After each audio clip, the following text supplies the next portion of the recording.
Dobro večer i dobrodošli na mom kanalu. Večeras ću vam pokazati kako imati dva WhatsApp naloga na telefon. Pa da počnem. Uđete u podešavanje, zatim u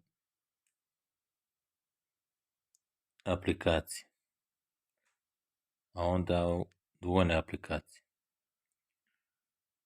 Pisat će vam svaki nalog zaslužuje svoju sopstvenu aplikaciju i da kreirate aplikaciju koju vi želite. Znači, kliknete na ovo kreiraj, a zatim uđete u WhatsApp. Tu kliknete, pisat će vam dvojne aplikacije.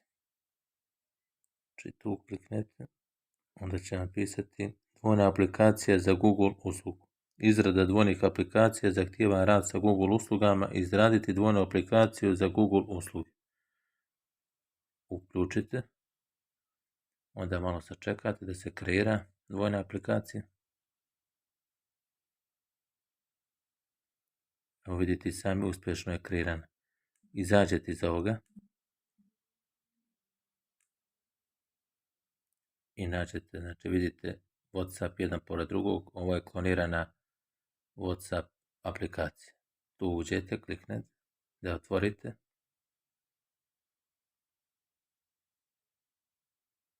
Pisat će vam dobrodošli u WhatsApp. Odaberete jezik koji želite da koristite. Evo kao recimo mene što je srpski. Onda idete na ovu stranicu. Tu kliknete. A zatim pisat će vam prihvati i nastavi. Onda u gornjem polju ide država, to sami znate, a dolje broj telefona da ukucate koji koristite na prethodnom, to jest prvom WhatsApp nalogu. Znači, nastavi.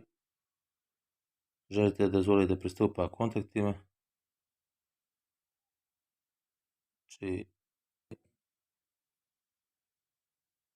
dodajete Google, dodajete znači nalog